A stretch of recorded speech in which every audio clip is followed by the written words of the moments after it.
I can't hear anything. No. Oh, I'm not talking yet. Oh. It's going live very soon.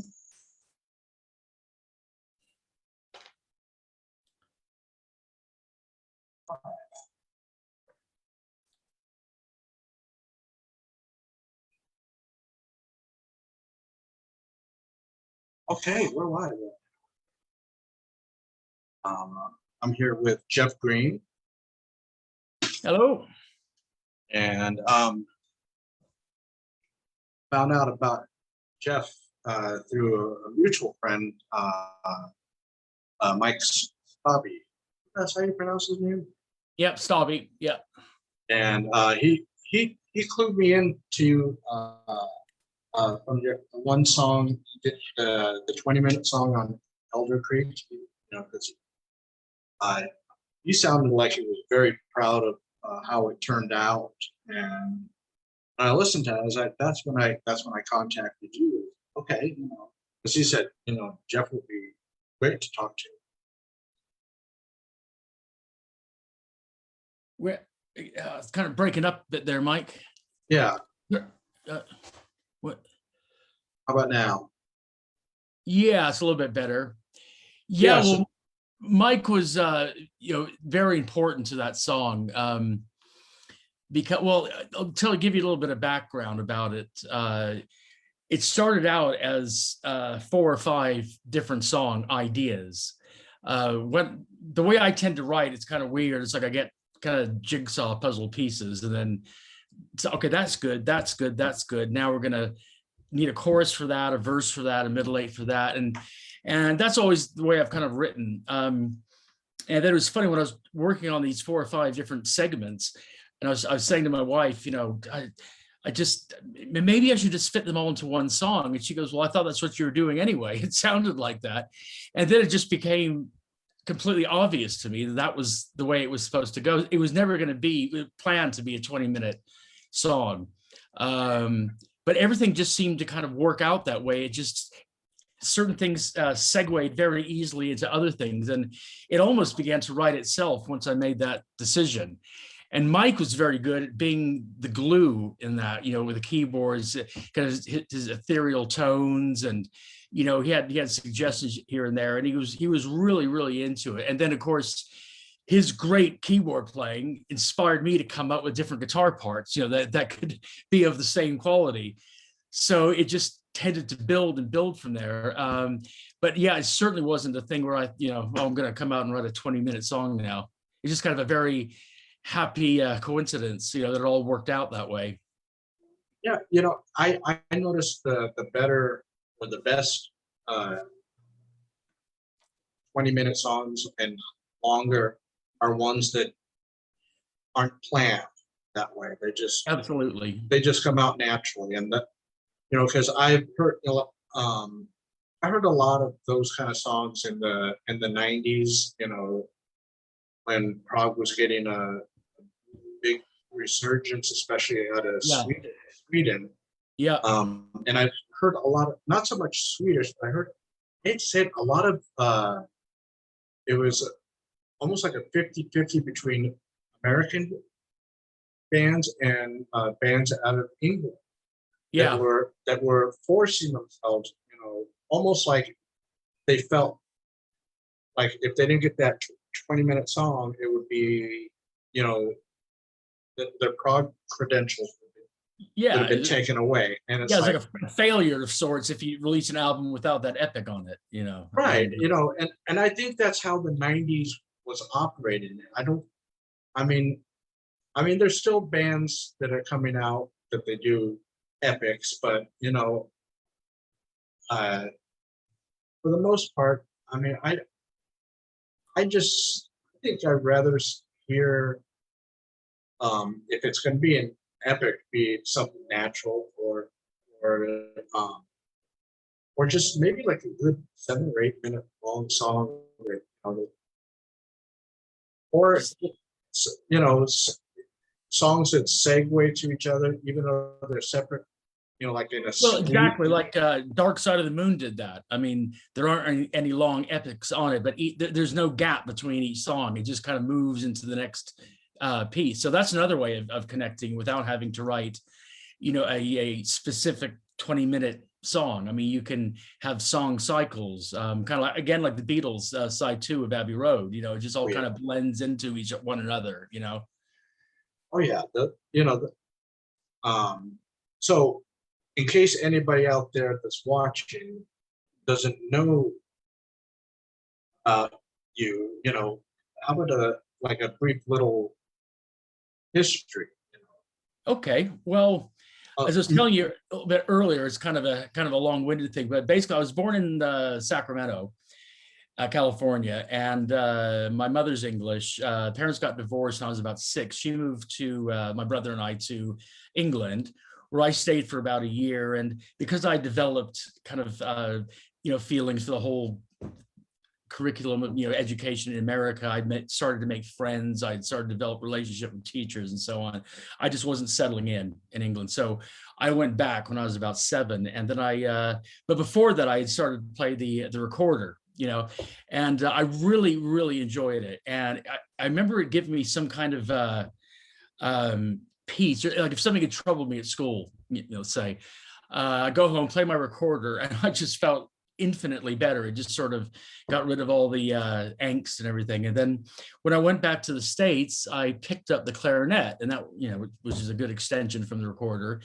And I kind of felt that feeling even more sometimes. And I was actually playing in the 8th grade band when I was in the 5th grade, which is, quite an achievement. So I was really, getting into music and stuff, but I was not prepared for what happened the first time I went back to England to visit my mom in 1976.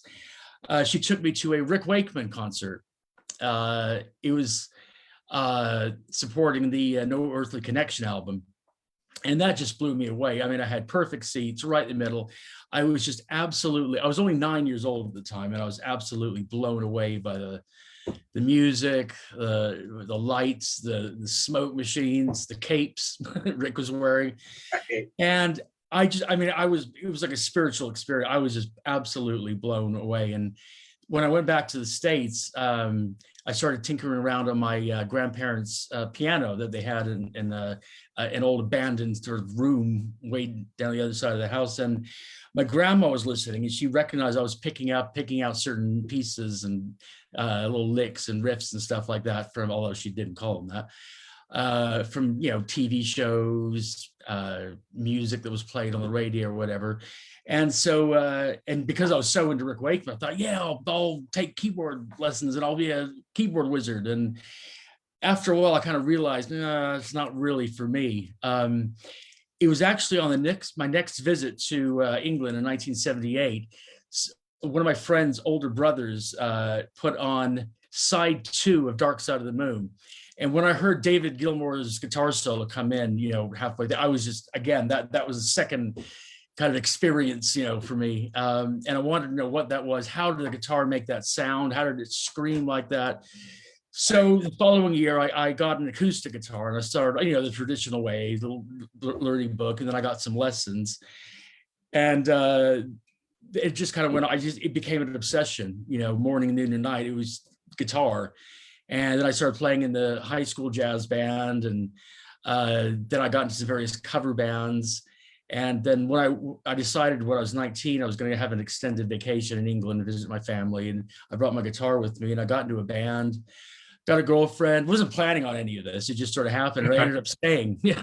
And then I got into some really good, we supported a lot of, kind of permanent bands at the time, like Faith No More, Echo and the Bunnymen, Gary Newman.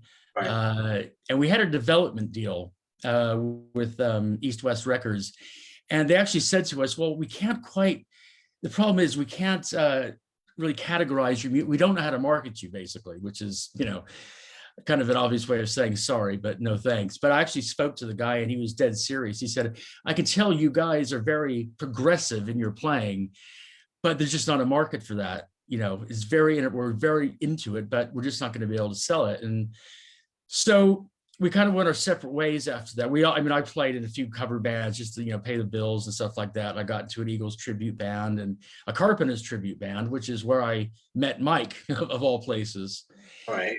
And then I just started writing my own material from then on. And Mike got involved with the Jessica album, and a very good friend of mine named Phil Chelmsford, who's a big help. Actually, he's been a huge help. He just started promoting the thing all over the place, getting radio interviews and internet interviews and stuff like that.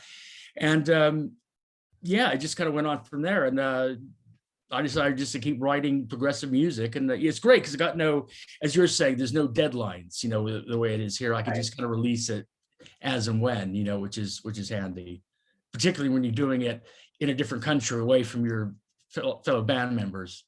Right. Yeah.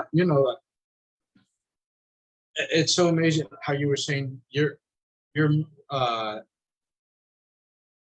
epiphanies, with Rick Wakeman. For me, something happened a little later, and that it was 1992 when I was working at a record shop. The manager put in the stereo system, the CD player, King Crimson Red, and all of a sudden it was like, to me, that was my light bulb moment. Like, we all have one.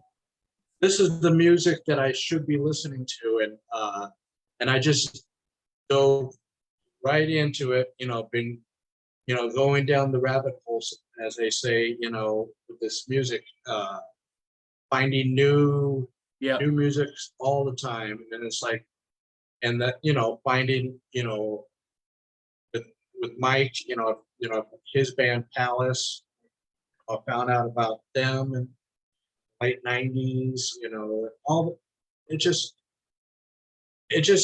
keeps on barreling, more bands added to the so it's like, and I do remember seeing online the press for the Jessica album, because once I saw the cover, I was like, well, this looks very, very familiar. And I remember getting emails from different promoters, and I think I may have gotten one from you guys, and it just, I don't know why I didn't pursue it at the time. Maybe, like I was telling you off camera, that I'm getting like 20 submissions, a week. It got overwhelming. It really did. Really? I love listening to the music, but then the work had to go in, where now I got to talk about it and write it down and put it online so people can read it, and and then this one, I have several people I was mentioning. Yes, we got this. I tell them, okay, if you got this one, pursue getting the first one, because there, you could see your development from the first CD to the second. Yeah, there definitely was a change. I mean, the first album, it started. I was just gonna, I don't know if you know the story behind it, but it was kind of written for our baby, a stillborn child, Jessica. And originally I was just gonna write one song and just do it for, to get it out of my system, sort of thing. And as a tribute to her as well. But it just seemed to be that one song just seemed to kind of branch into others. And then I thought, well, why not do a whole album about it? It's half instrumental, half sung. And the instrumental parts are just basically mood music, to kind of get you to know how I was feeling at the time. The lyrics came in more, I couldn't quite explain it as much musically. I was very happy with the way it turned out. And it was funny because I just obtained a guitar synthesizer at that point. I think it was around 90, 98, 99. And I was just going to do like some keyboard type sounds or pads on my own and just do it, the whole thing by myself.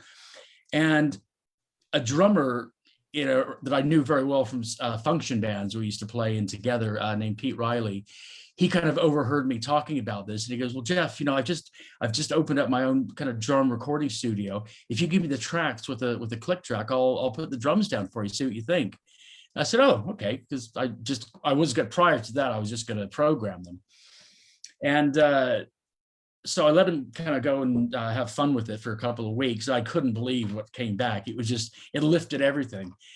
And then so I thought, okay, we're going to do this properly. I'm going to get some bass players in. Good friend of mine, Mark Cunningham, played on one of the tracks. A friend of mine from the Illegal Eagles, Glenn Sissons, played bass. And then it came to the keyboard parts. And I remembered Mike. There's a funny story about when I met Mike. As I said, we were doing a Carpenters tribute, and called, what was it called? The Carpenters Story or something like that. And there are lots of, the main two obviously were the ones that played, Richard and Karen Carpenter. They were like the stalwarts. And we had various instruments coming in, and we'd have a different saxophone player one night, a different second keyboard player. Anyway, I remember Phil Aldridge, the guy who was running it, said to me that, "Oh, I've met the best keyboard player for this kind of stuff. His name's Mike Staubing. He's worked everything out." I said, "Oh, great. Look forward to meeting him." Anyway, we were sound checking, and he hadn't turned up yet. So we're just going through the stuff, and his door came open, and he came in with this big, massive keyboard. I mean, most people are just using like tiny little MIDI controllers at that point. But he had this massive, he put down, I thought, "Oh, okay, well, that'll do the job." They went back out and came in with 2 more keyboards. They went back out again and came, before he knew it, he had this kind of Rick Wakeman setup all around him. Like, right. I must be serious. So I thought he must be a prog guy. So while I was kind of just tuning up for sound check, I played, I think it was the intro to Roundabout by Yes, and then he kind of joined in with the keyboards. Then he started playing Yours Is No Disgrace, and I joined in, and then we'd actually jamming with each other before we actually met each other, which is kind of cool. But anyway, we got on like a house on fire. We're just, talking all things prog and technical and, stuff like that. And then somebody said, I even occurred to me that he'd be interested in doing it. And somebody said, a mutual friend of ours said, "Why don't you ask Mike? I'm sure he'd be happy to do it." I said, okay. So I asked him, and he goes, "Yeah, absolutely." So I spent a couple of weeks going down to his place in London and going through it with them all. And it was, again, it just raised the bar, and I went back and redid my guitar parts. And so it was a really, really lovely, interesting experience, with Mike. And of course, he was the first guy I asked, when I came to write Elder Creek. Yeah, I mean, when I spoke with Mike few months ago, and listening to his parts on Palace, and then some of his other little projects that he'd done that I actually completely forgot about. It was Casino, and he was surprised that I had it in my collection. I said, "Oh yeah, I got that." I said, there was a time when a friend of mine introduced me to music of 12th Night, and so I tried to get everything I could. The only thing I haven't gotten was Jeff's solo albums, but I had some of his projects, and so it was really, I mean, Mike is one of those, I want to say, unsung heroes in keyboards. Yeah, I definitely agree with that. I think because for whatever reason, Palace didn't get their due. That that's overlooked. Real travesty. Yeah, definitely. Yeah. And so that's really cool that you got him, and you got, for Jessica, and then for Elder Creek. And the one thing I'm curious about is there going to be any new music? Oh yeah, I've been working on my 3rd album for about 4 or 5 years now, and parts of the, I'll explain it all, but the COVID thing really affected me because I want to be over in the UK when certain things are being recorded, and obviously we can't do that. Also, we had some kind of deaths in the family, which just kind of left me not really wanting to finish things. But the good news is that it's all done. All I need to do is to get together with Mike, funny enough, and a couple of singers to get their parts down, and then we mix it and it's done. So I'm hopefully by the new year it'll be out. It's just been a very frustrating kind of couple of 18 months or so. Well, for all of us, But I've noticed that there's people react. Musicians react to it differently. Some just basically step back from their stuff because I have a few friends that they have a band, but everybody's not in the same area, Yeah. And so when COVID hit, like everybody thought, our lockdown was March 13th. Yeah, and ours was about the same time in Ireland. And so they were thinking, a couple of weeks, and things will get back to normal. That's what I thought, yeah. And so they just put everything aside. But then I've noticed there's some that okay, well, this is my livelihood, and I can't go out and tour. I'm gonna record some stuff, and since we can't have people in, one of my friends, he learned how to do mastering and mixing and stuff. He learned how to do that. So his name is Robert Berry. He comes from Northern California too. Oh, really? And he'd worked most notably with Keith Emerson and Carl Palmer. Remember that band 3? Oh, yeah. And he did a kind of a sequel to it called 3.2 and released 2 albums. And they were both after Emerson passed on. Right. And you can hear Robert Berry's keyboard playing. It's almost like he was invoking Keith Emerson. It was like Keith Emerson was playing through him, because he was such wonderful. And so he recorded everything for the second album all himself, So that's something, some musicians just dove right in for that. Yeah, absolutely. I think that's great. I mean, I didn't do that because I really, two reasons, as we were talking about before with deadlines and stuff. I mean, it's a great thing being independent artist. I mean, I don't have any, and I wouldn't want to kind of, rush it out and say, well, I played all the keyboard parts, couldn't get Mike involved because of COVID, or I had to sing all the harmonies myself because I couldn't get together with the rest of the band. It's okay, we'll wait until I can do it the way I want to do it. Otherwise, it's just be an album I regret, I want to redo that one. So, things look back on track. I'm hoping to get over to the UK the next few weeks and meet up with everybody. And what I did, though, during that kind of time off is, I finished all the writing of the music. And but then I just got right back into playing guitar again, right back from the, because I've realized it's kind of taken a back seat sometimes to writing, recording, producing, arranging, all that, and then you think, oh yeah, guitar, oh yeah. So I got right back into like practicing, a few hours every day, just picking up, learning some songs for fun. I've always wanted to learn, not because I'm going to be performing them, just for the hell of it. Oh yeah. And that actually that was very inspirational in itself, because I remember why I picked up the guitar in the first place. That kind of excitement when you can, play that certain line or whatever, even if you're just playing in your bed. I felt like a kid again, practicing in my bedroom. It was a good feeling. It was nice just to practice the guitar for the sheer joy of it. Oh yeah. That's the one thing that I noticed with a lot of bands now and artists that I think we're going to see.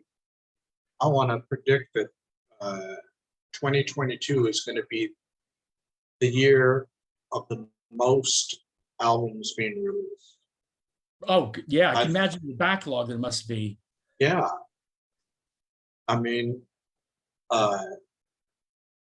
just I can just picture it now, and then of course festivals are gonna start coming back into swing in Yeah, 2022. Here in the States, you've got Lost Fest, and coming up in October is something called Prog Stop. They're doing oh yeah, it I've heard of that. they're Yeah. doing it this year in a smaller venue, and from what I heard, they're also going to live stream.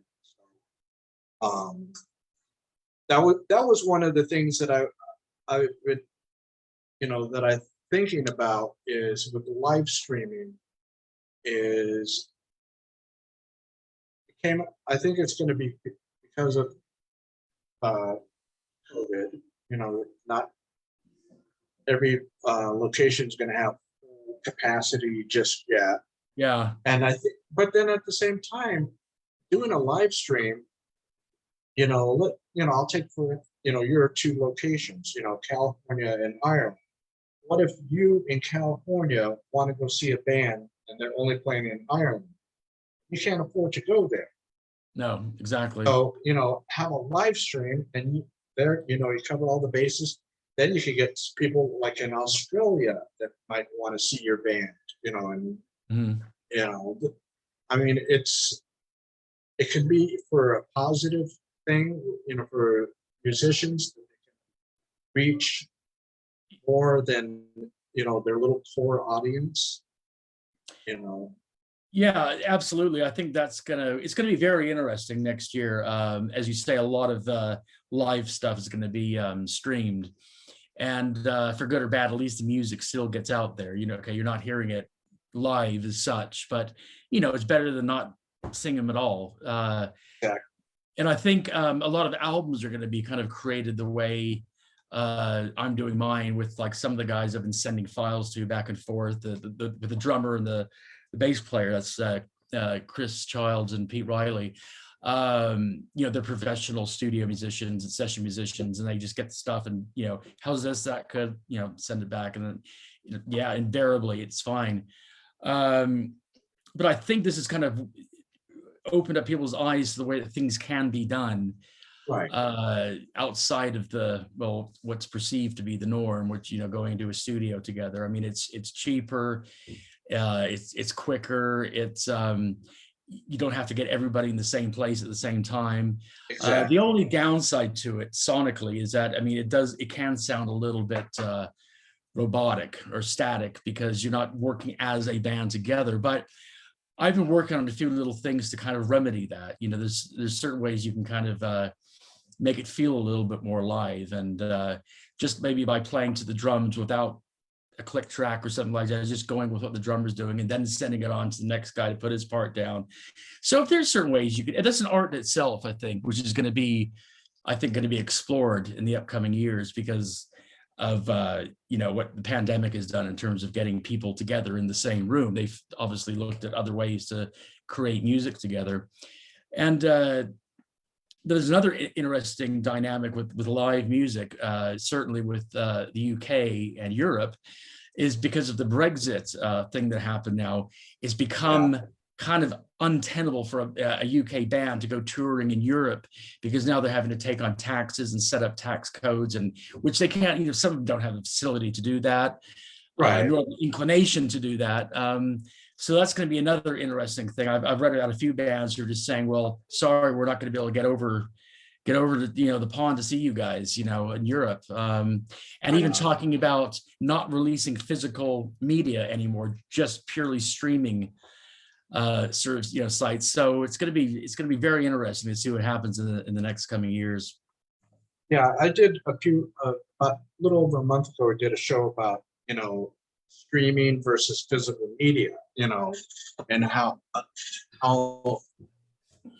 we were more attacking things like Spotify, where people think that, oh, the music is there, it's free. Exactly. Why go buy the album? And we were attacking that. I understand people, you know, for physical media, I also include digital. You know, if someone buys a digital album. But the thing is, this is it. You know, like I always felt, you know, it's so much better having something that you can physically, you can open it up. You know, Yeah, yeah, absolutely. if you're, you know, especially people that are record collectors. I mean, just opening up that LP, the Yeah, gatefold, and seeing, reading the lyrics along by listening. It's exactly. it's it's more of it makes the listener and the music more kind of like one. Well, Whereas yeah. whereas streaming, it's like, oh, you know, I can take this song, you know, make a little playlist, and you know, and yeah, but what is your playlist? You know, are you actually listening to each of the songs, or you just have it for a mood? You know, and Well, I mean, they can be used for all kinds of different things, and they are handy in a way. Like some of my students, because I teach guitar as well, and some of them put together a playlist of songs they want to learn, so I could just zip right through them all rather than sending me like 10 different CDs or whatever to right, listen to. It's handy for that, but I know exactly what you mean, and I'm showing my age here a little bit when I say, and I was bummed out when CDs took over from vinyl, because you only got this little square thing, it wasn't as, it didn't have that kind of majesty of opening, gatefold right. vinyl album. And as you say, pulling out the dust and the lyrics are written on it. You got some pictures, and it was a completely immersive situation. When you bought an album, Yeah, it was like you really felt you had something here. For your money, you had something that you could experience. As you said, where listening to the music, I used to kind of look over the album covers, particularly like Roger Dean, Hypnosis, who did Pink Floyd and stuff like oh that, and yeah, just notice different things, and then go through it, read the lyrics while you're listening to the music, and it kind of brought you into this kind of world, where, and CDs just didn't have that impact. I know yeah, they've tried with various different formats, and some are really good, but it's still not the same. Having said that, you can't play a record in the car. CDs right. convenient, so a lot of it is conveniency versus artistry. But streaming, to me, I couldn't, if I was going to get into a new band, or I wanted to buy some remastered classics from some of my old favorite bands, I couldn't do the streaming thing. It would have to be the full package, and Right. also, you're losing a bit of audio quality with streaming as well. So I just kind of find it a bit sad the way music has just become. It's like the platform you listen to it on is down to the kind of convenience you need, Right. rather than actually treating it as a grander, bigger thing that I always thought it was when I was a kid. Oh yeah, because I put my when I get whatever CD I buy, or and I put it into my computer to rip it, and Yeah, because I don't like to bring like a stack of CDs into my car to listen to, so I get one of those little thumb drives, yeah. load it up that way. And I had a friend saying, "Well, isn't that, you it's a convenience." Yeah, but you know something? I bought the CD, so all I'm Exactly. doing is You've already had that experience before you put it on the thumb drive or whatever. exactly.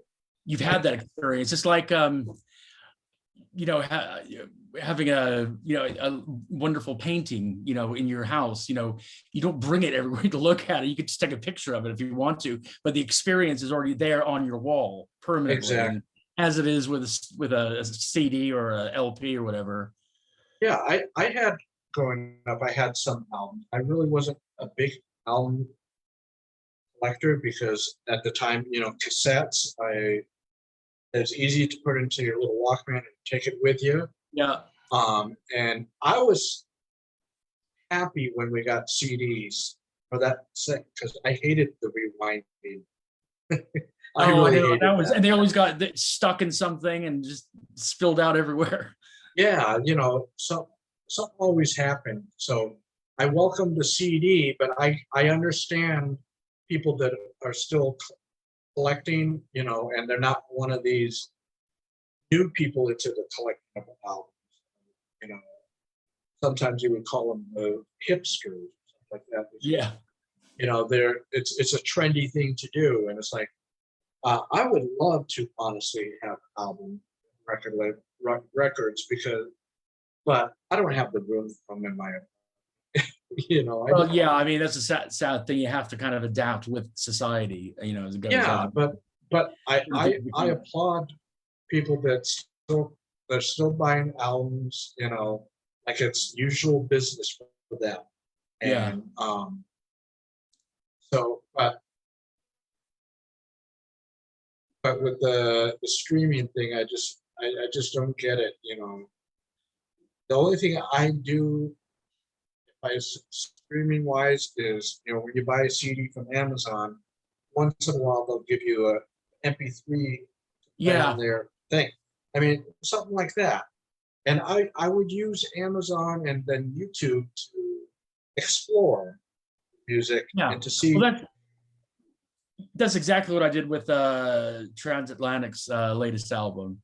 Right. Where I bought it from Amazon, and then they gave me a down MP3 thing to listen to while I was waiting for it to turn up, which, you know, that was kind of cool. Like, I knew it's just giving me a taster of it. It's not going to be the full blown experience, but all right, okay, this is the one to look out for. Listen to this one, you know. And then when the album came, I had a little bit of knowledge about where I wanted to, you know, kind of start and with it. So yeah, that's again a good convenience thing. But no, I just lament the days of old where we had the whole thing was an experience, a visual and an oral kind of thing, where you're looking at it and you're, you know, you just can't reproduce that with streaming. I mean, I don't know, maybe some distant time we can have some virtual experience with that, but I don't know. Those are great days. They're certainly very influential on me and what I wanted to do with my music. And the second album, Elder Creek, has got all the artworks done by a guy named Des Walsh, who does illustrations. And I just kind of threw some ideas at him, and he, you know, that was as creative as writing the music itself. You know, trying to make it, and for him as well, trying to make it fit the meaning of, or the vibe, if you like, of the song. You know, that's another thing, that kind of thing has been lost, I think, as well, where the musician would actually kind of work, or, you know, somewhat together and kind of give ideas to each other to develop this image thing that wasn't there before, you know, before the artist saw or heard the music, and vice versa. Right. You know, and one thing, because I've gotten, how do you say, a glimpse at behind the scenes of how bands, you know, they create their music, and I can see it's like the ultimate way of creating is when you're all, if it's 3, 4, 5 people in the band, you know, in the same room. But, you know, since, you know, the pandemic, you can't do that. And also, especially with progressive rock, a majority of the bands, the members are scattered. Yeah. You know, like, you know, for instance, we talk about Transatlantic. You got 2 in America, 1 in England, and 1 in Sweden. Sweden, yeah. So it's like, you know, you can't really. It's hard to say, hey, let's get together Friday night. You know. Oh yeah, particularly now. I mean, well, hopefully it's going to get better, but yeah, at that time. But that's probably what they were doing. They were sending, like we were talking about earlier, they were sending files back and forth to each other and getting themselves really familiarized with material. Then when they went in to record it, you know, it was all bang on. It was all there. Hopefully things will get back, you know, to being that way again. But I think what it's done is, as I said, it's kind of awakened people to other ideas, you know, of creating music when you can't get together at the same time. Oh yeah, you know, and it's gonna bring, you know, let's say if you want, you know, you're doing something and, you know, you want someone that's on the other side of the world to be on the album, but, you know, obviously, you know, financial means aren't always going to be there. So, you know, file sharing that way back and forth, you know, getting things together, that's going to be another thing. And yeah, I think that this pandemic,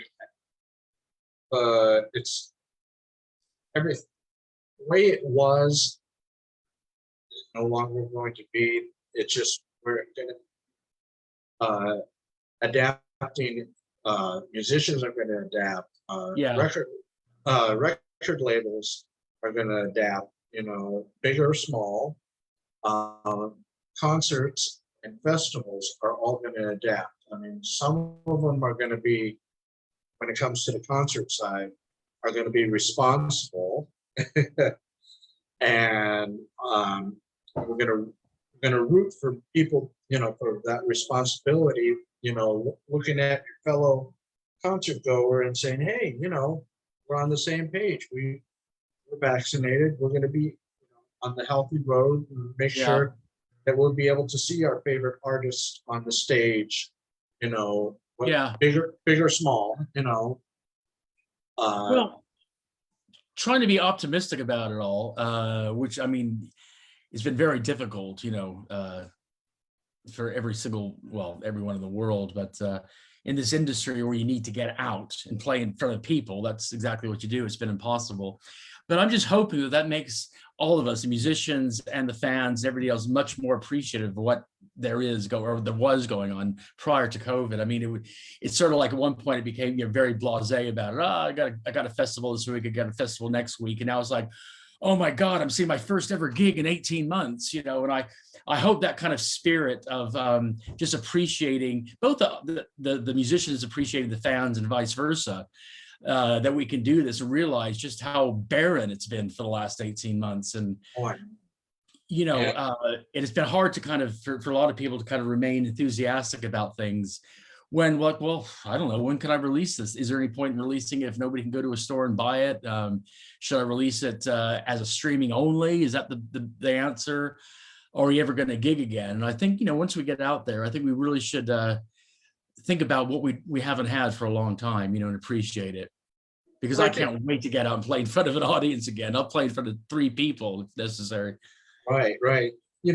I've been hearing across the board, this past week, people in the United States going to see Crimson. I have friends of mine that went to see them last night or Friday night in LA, and it's like, and I think they're doing it the responsible way, but the other thing is, some of the bands that I was talking with one guy, that he said some of the bands that were booked, pre-pandemic to certain venues, and they, had to, postpone it for a later date, then all those venues are going to be filled with, the ones that were supposed to. Oh yeah, there's going to be a huge backlog. Yeah, and it's people like that bought tickets for gigs. I know in the UK who kind of issued either refunds or like a rain check kind of thing. So when the venues do begin to reopen, there's going to be loads. It could be a huge long line of bands waiting to do their gig and fans waiting to see them. So that's going to be another interesting to see how that works out. There's going to be a big bottleneck of bands trying to get back in, like, well, hey, man, that gig was canceled back in March 2020. So we should be top of the list to play when that venue reopens. And exactly. I don't know if it's going to be that easy with the logistics of when you have, your PA companies and your all the kind of logistical stuff. I don't know if that's going to be as straightforward as just, who's first in the line to start gigging. Right. I can understand the one, like you were just saying, the ones that were booked in March, and in a way, I think they should have first chance when venues reopen, to play. But then at the same time, the bands that don't have, that aren't regular touring, that they tour every few years or something like that, they're not going to be able to get into some venues.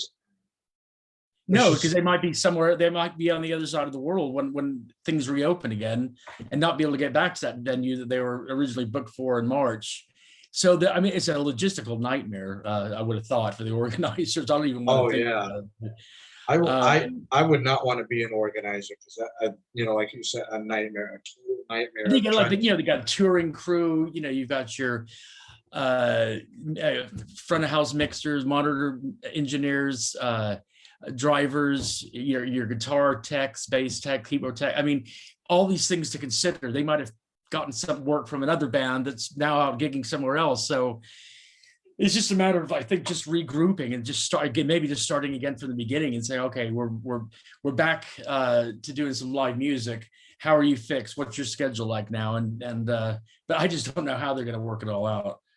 Oh yeah, one thing I noticed too is before all this, I noticed in England they had so many different venues that I always hear people talking about, and whereas, because it's in a smaller concentrated area, where here in the United States,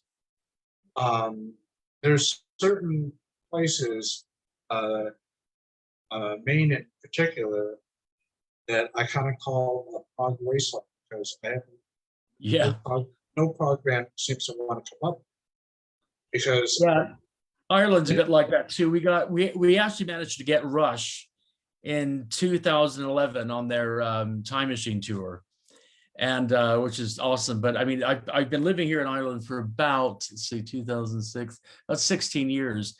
And, we got Roger Waters too. So in all that time, we've had Roger Waters and Rush, in terms of the prog genre. Yeah, and it's like, I mean, down, we have a river less than a mile, maybe a mile and a half away, and they have a outdoor amphitheater, and I try to tell some promoters, I said, on an outdoor venue by a river. I mean, how much better can that be? That sounds like paradise to me. Yeah, I mean, you can look off to your right hand side and you can see the river flowing, and then you're playing to an open, people, But I understand it's like they gotta go where the audience is gonna. Oh, definitely. I mean, there's no point playing no man's land and hoping some people will turn up. I mean, you've got to go where the audience is, But at the same time, I would think, since we're so close to Canada, it'd be closer for someone to come, let's say from either Toronto or Montreal, to come down to into Maine than it is to go to Boston. Yeah. That's like the closest venue, and I have heard some stuff in New Hampshire, but it's like, for me, if I have to drive over an hour, because then it's going to require a hotel. Well, that's the whole thing. You got to take all that into consideration when when you're planning to go to a festival or a gig or whatever. I mean, there's so many tangibles that it's just. It makes it difficult, particularly when kind of pickings are slim as they are at the moment, Right. And I can't begrudge any band not coming to Ireland just because I want to see them. I mean, they're maybe never even heard of them in this country, so it's just not worth their while. That's just the fact of life. Right. Yeah, it's like it, that again, that's where I think where the live streaming will come into play. So the people in Ireland, they'll be able, let yourself, if you can't get to a concert, be able to see it, and from, I would love to see some of the bands. I mean, the last festival I went to was, I haven't seen anything live since. Everything is just hard, I mean, the big factors is, airfare. Yeah. hotel, but the hotel can be helped if you have a roommate or two, you know. Yes, you share the that it- cost. yeah, but you know, when you get the hotel room, especially going for a festival, it's basically it's a glorified storage room because Yeah. you're not really staying in that room for more than a few hours No, just gonna in put your head total. down for a little while and see Yeah, if or you can get up and go home. yeah, get, you know, take a shower, or you know, Exactly. stuff like- Yeah. but you know, so it's like they have to. I think, you know, that's where, you know, I really think that the live stream is going to help, especially if these festivals have, you know, that set up, because you got to get a good film crew, Yeah. you know, and that's going to cost. That's an extra expenditure. But I think if they do that, they get people watching virtually, you know, you charge the same price that you're going to charge if someone's going to walk in, Yeah. you know. And here, I mean, for people such as myself, I'm not a people person. When I get into too big of crowds, I tense up. And here, if I watch the concert at home, I'm going to be watching it on a big screen, good Yeah. sound system, you know, relaxing and enjoying, you know, the music that way. Not going to have to deal with someone in front of me with his camera up in the air. Well, yeah, I mean, yeah, going back to, funny enough, it happened to that Rush gig I was at. I couldn't believe, I walked in and I just kept walking to the front. I didn't know where the sections were, and I just showed somebody. I said, "Is this, where am I? Is this all right?" You know, and he goes, "Oh yeah, you can go up the front if you want."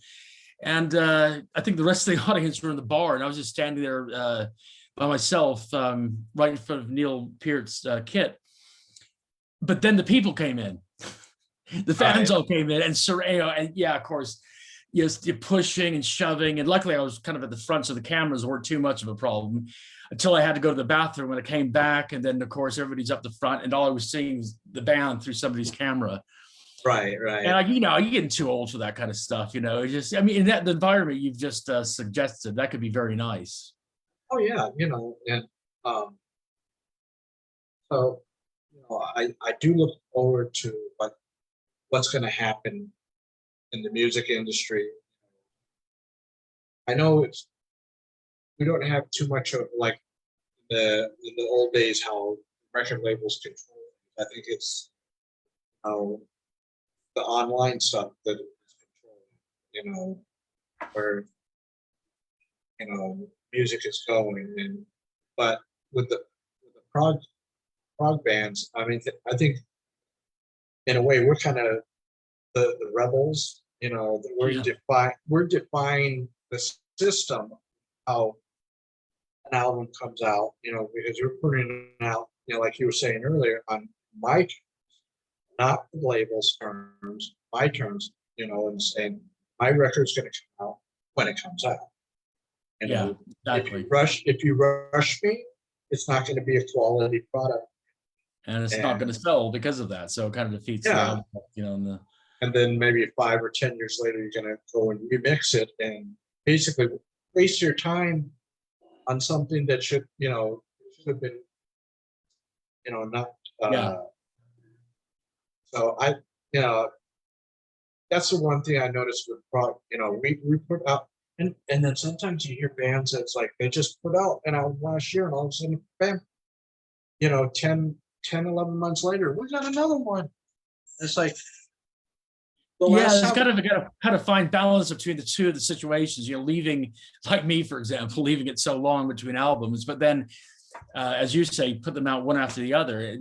You've got to find yourself wondering how much time has been spent on this album, or were they all the songs written at once and they're just kind of divvied out album by album? I mean, I just don't know how that works. Or maybe, you know, the bands in question are just very prolific.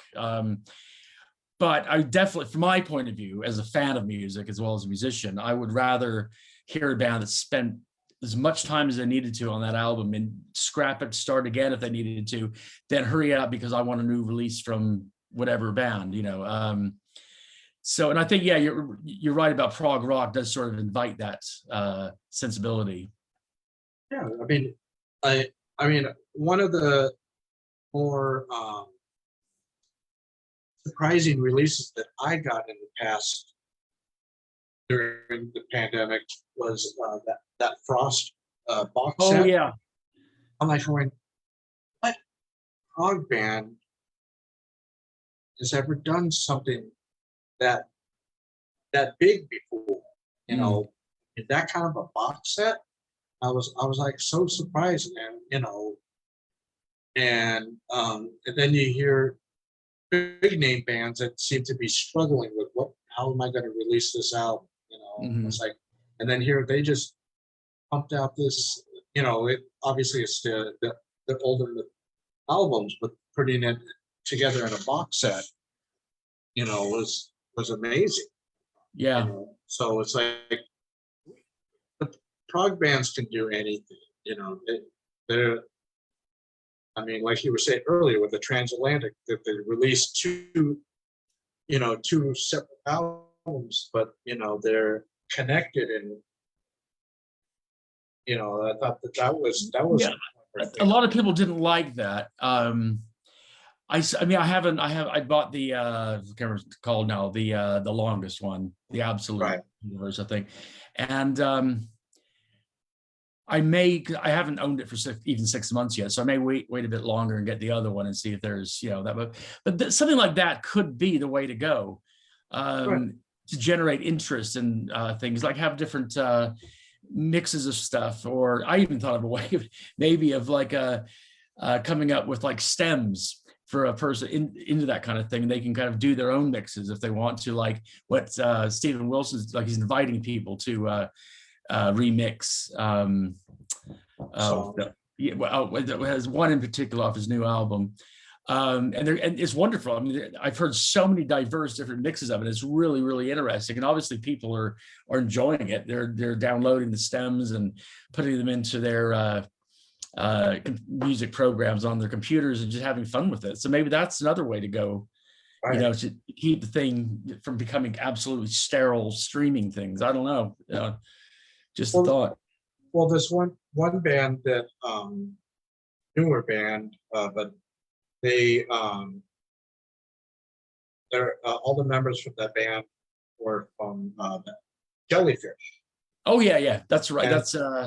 And then their new one called the Licorice Quartet, and they're releasing 4-song EPs every 9 or so months, and instead of like releasing a whole album, I saw one of the interviews with one of the guys said, releasing a whole album is the same way as nowadays when you watch a TV series, when you binge it, because all the episodes are right there. Yeah. He said, here, we're giving you little bits at a time, so it draws out over a course of time, which I think is a kind of a cool experiment. I mean, I'm not sure. Yeah, I mean, I remember watching various TV miniseries and stuff like that in the States when I was a teenager, and it was always like that thing where everybody like in the classroom or at work or whatever would talk about it and kind of speculate what was going to happen next week. And there's no spoilers, there was no binging, there's nothing to do, so you had to wait. And that excitement built up. Yeah, maybe that could be a good idea.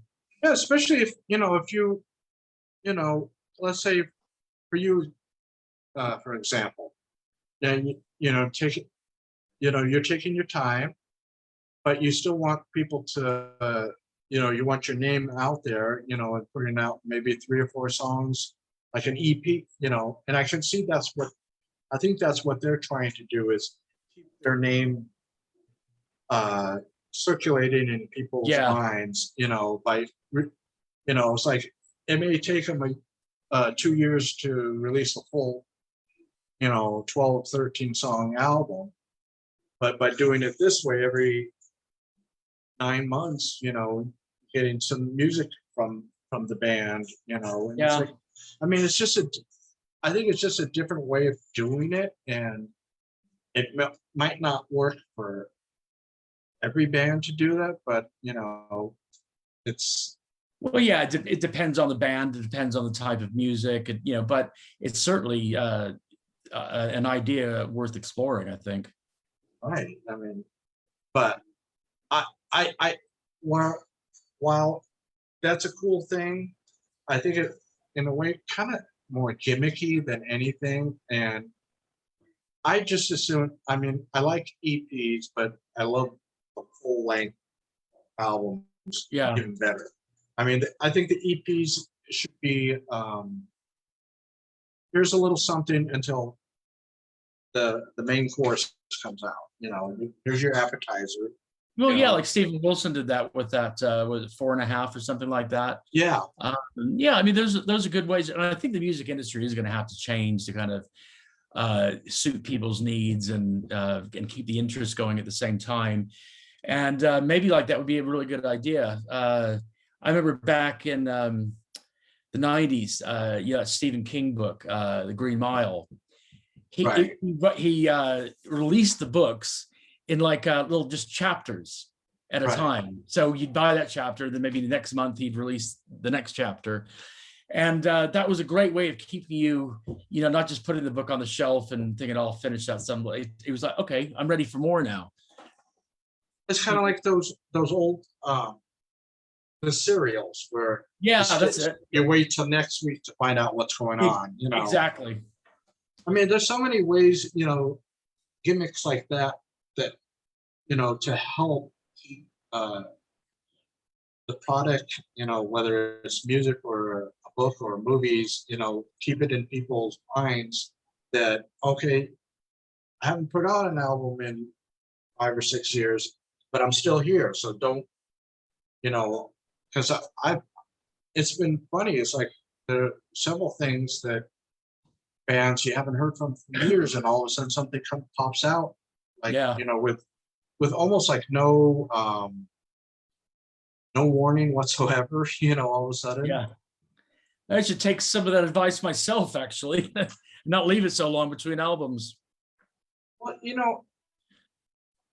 I understand because, getting that glimpse in the early 90s of behind the scenes as to how a band creates their music or how an artist creates music, I understand it's not something you can't expect. I think the fans have a little unrealistic expectations of the band. They don't understand that lucky. There's some people that are lucky that it just pops out, and keeps on coming out, like, and you can't stop it, and you're just writing and recording, as you're going. There's some people like that, very few. Well, it depends on the song. Sometimes that happens, and I find myself waking up in the middle of the night with an idea, and I run into the studio with my guitar just so I can, put something down that I can remember. Then there's other times where it's just like famine, it's like nothing at all. And so, it's just a matter of keeping a notepad with you, a guitar next to you, so you can remember, and all those things will kind of add up to something eventually, but when you start forcing it, it doesn't really work. But yeah, as you say, a lot of people that aren't, musicians and kind of write, maybe not to make, their entire living, but, make a little bit of money out of it and do a few gigs here and there. There is a hell of a lot of work that goes into it that kind of people don't really see. But then again, that applies to any profession, I suppose. I mean, I never realized what went on in running a restaurant until I started watching Gordon Ramsay, Hell's Kitchen and stuff. Right.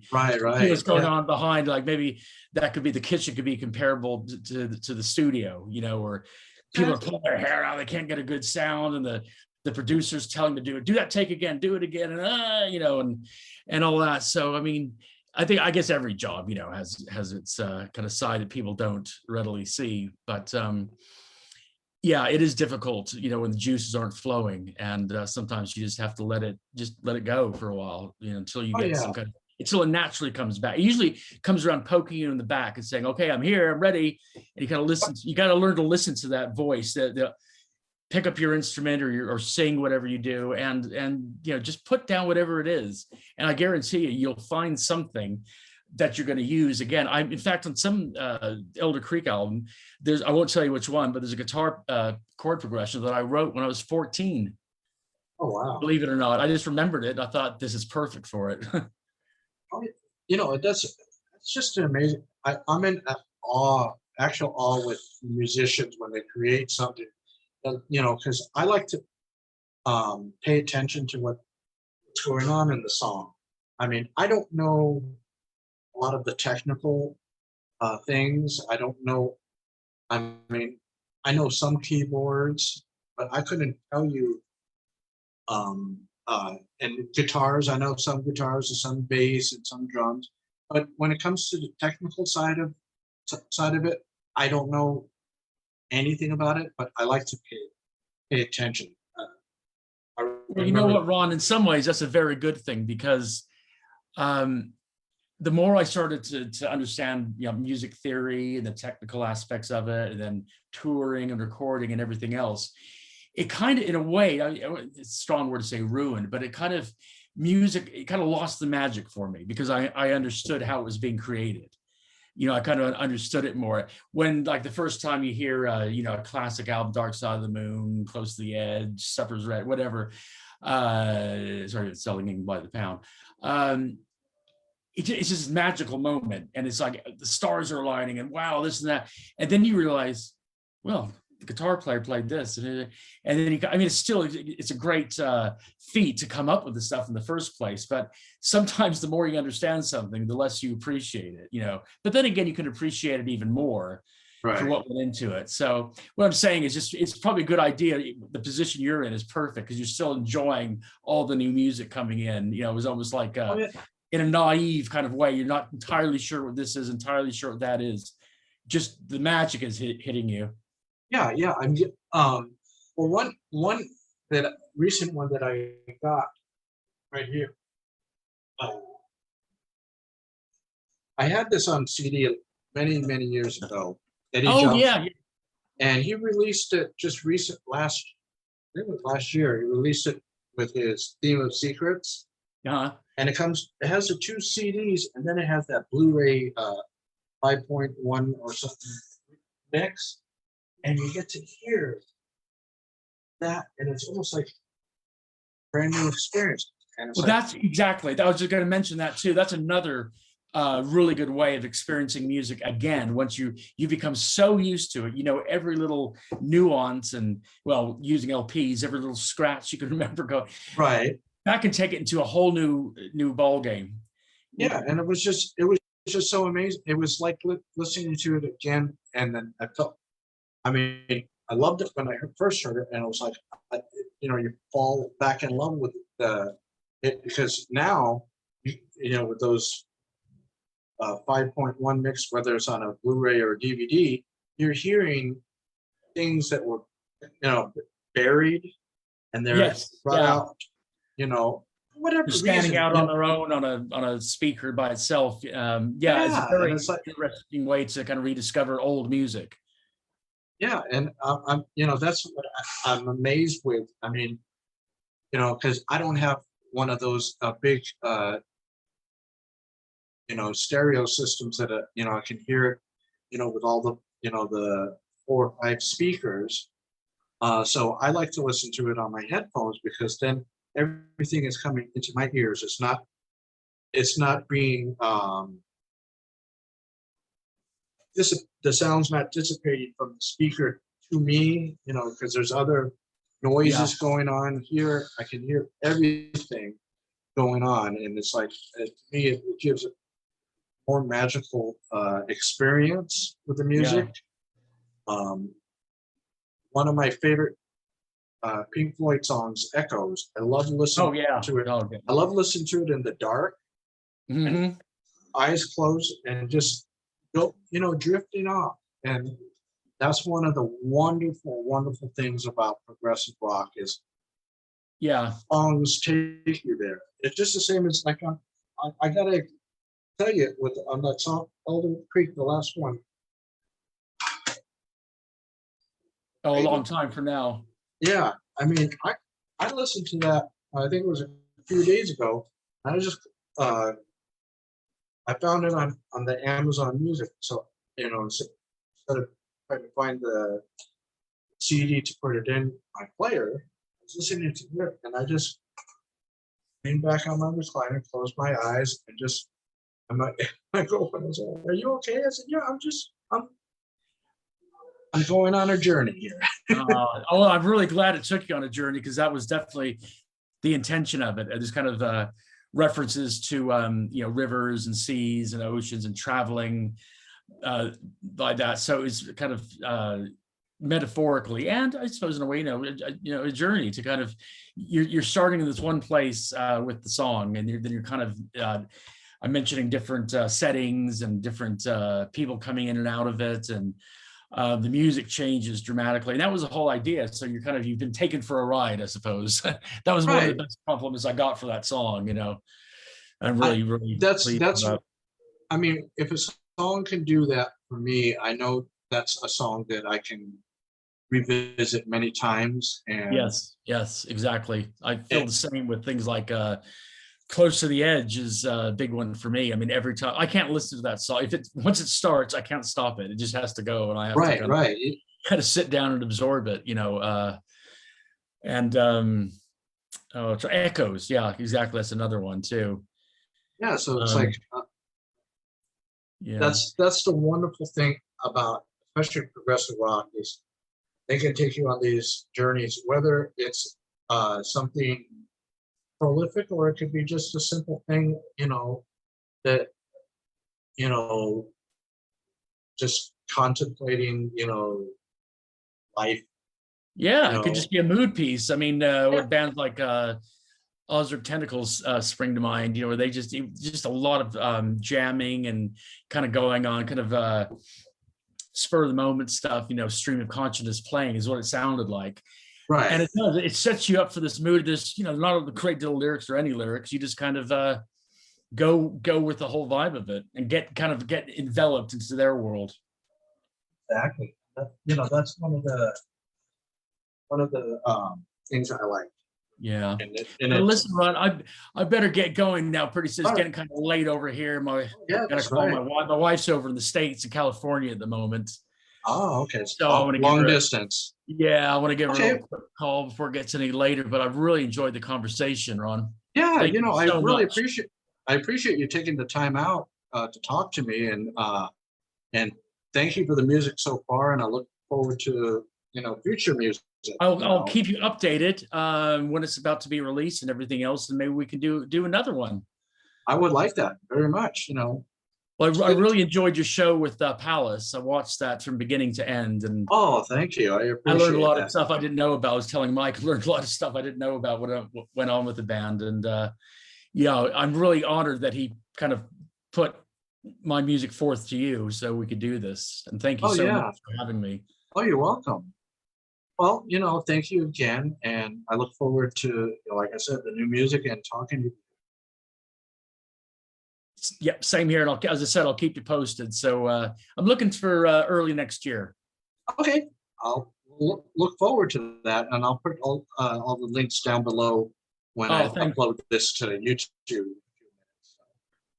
people will be able to come to your music. Oh, that's great. Thanks, Ron. Oh, you're welcome. And I'll talk to you soon. Talk to you soon, buddy. Have a good week. You too. You too. Take care, buddy. Bye. All right. Bye. Bye-bye.